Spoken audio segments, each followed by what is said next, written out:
Welcome back to the Coaches Show. I'm your host, Michael Watson, and sitting to the left of me is the head volleyball coach here at UIS, Noelle Rooke. How are you? Good, thank you. You?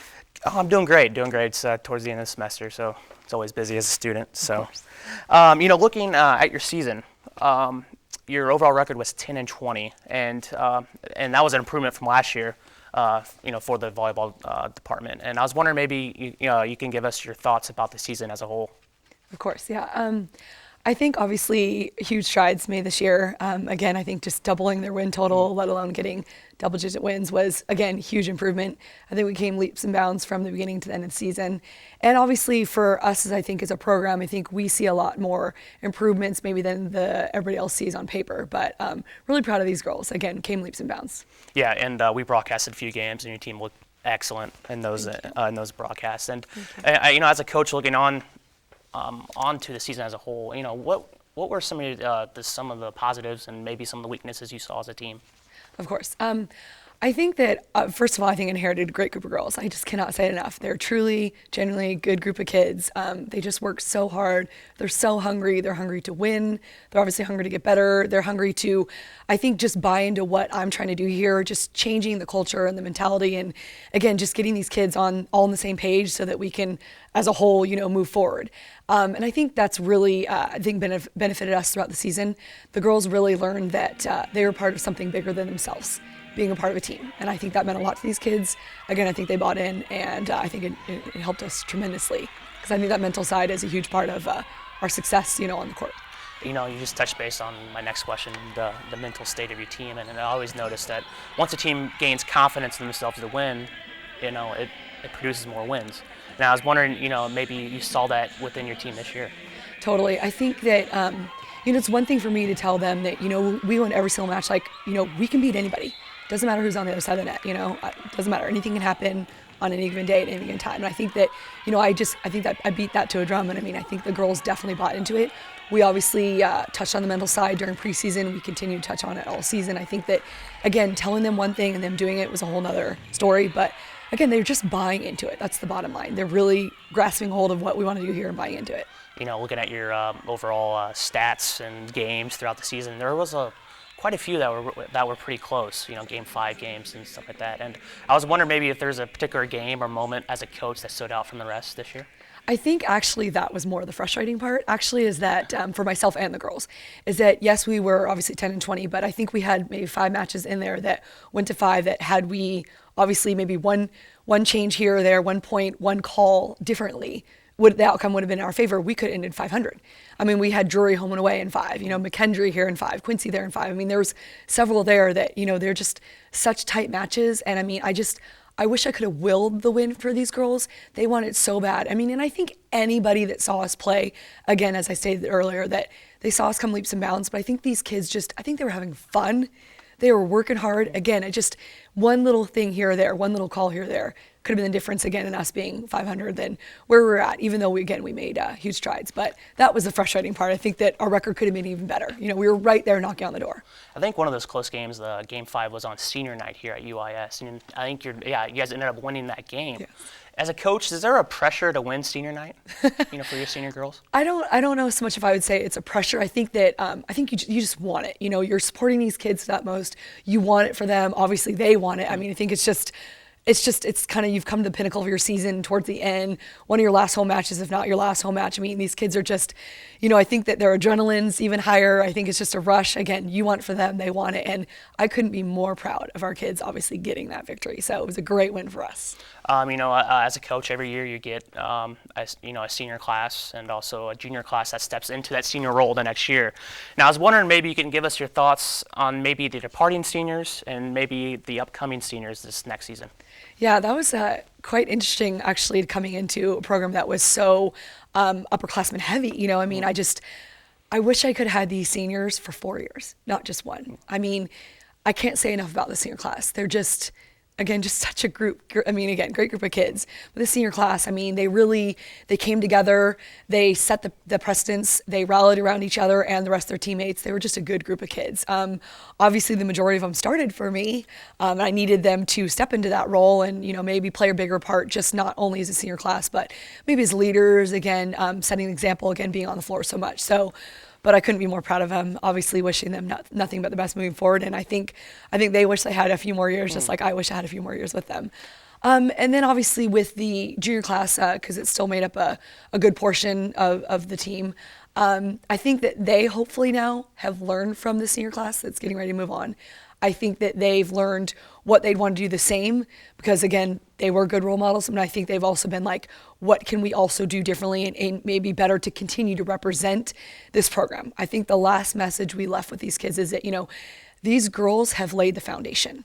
I'm coming in, obviously I'm new, but they're laying the foundation. And you hate to see the seniors go, but obviously the juniors now can step into that role as being senior leaders. But again, I think the biggest thing is that both those classes have laid the foundation for this program. And as a coach, do you feel comfortable in that sense that having a class that, is established through your philosophy for a year, coming and returning back to your, coming back to your team? I do. I do feel comfortable with that. I guess I just wish that I could have had these seniors a little longer, because 1 year's just not enough, obviously. And I think hopefully the sophomores and freshmen are, thankful, because obviously I'm thankful to have them, but hopefully they're thankful because, again, we are changing the culture. It is a whole new philosophy. I think these girls have learned some different things they haven't done before. And again, I think they're buying into it. But again, it's a blessing and a curse. It's a blessing that, we had them and they're buying into it, but it's a curse just because I wish I had them for a little bit more time. You just completed your first year here at UIS, and I would like to have your thoughts about, besides the whole volleyball part, but as a community as a whole, just give us your overall thoughts of your experience here at UIS. Yeah, I couldn't be more thankful for this opportunity. I think I said it early on when I first met with you guys before our season started, but obviously I believe in, our new chancellor and her vision. Obviously I believe in our new AD, my boss, and her vision. I think that we just have a great group to work with. I think everybody in this campus community supports each other. I think we're getting everybody in the community around us support us. Again, I just think it's a good place to be. It's a positive time to be here, believing in everybody and what they want to do, and I'm happy to be a part of it. Going back to coaching, how do you approach the off season? I've asked coaches in the past this question a few times, but not really to a volleyball coach. And I was wondering if just give us your overall approach as a coach going into an off season. Yeah, I think I understand. Obviously you just spoke with soccer, and it's funny because I'm actually in a completely different boat than they are. I obviously losing a third of my team because they're seniors, so they won't be around. And then I have, some numbers coming back, but very unfortunately, we were plagued with some injuries. So I have some, returners who will be back, but I'm not really able to train them because they're not healthy yet. So for me, first and foremost, I'm going to be focusing on strength and conditioning side because I want to make sure that these kids are healthy and able to play at their peak performance. And as well as with the players, I have a lot more individualized sessions just so we can work on specific skill sets and things that we're trying to get these kids to do. So my philosophy, I think, is going to be a little bit different my first time around here than maybe it will be moving forward when I have more numbers and more of a team dynamic to work with, if that makes sense. What are some of your goals and maybe, I guess goals is the right word for next season as a coach?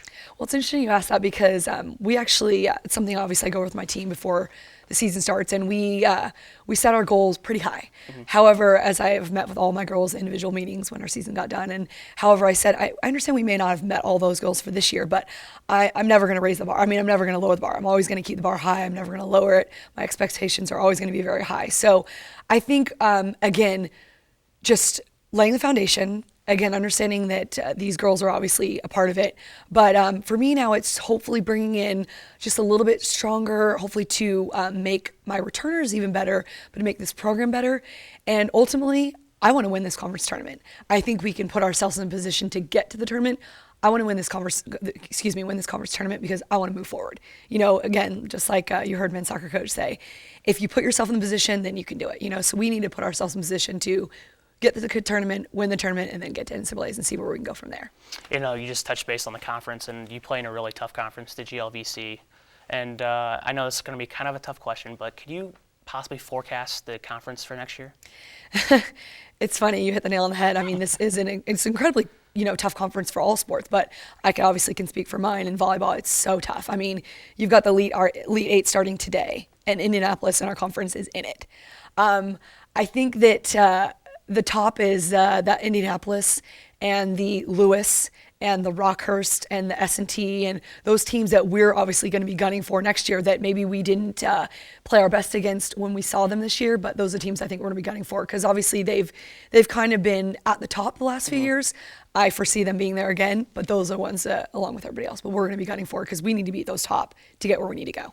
Going back to your team for the last question, as a coach, you are the leader of the pack. You're seen as the face of the team.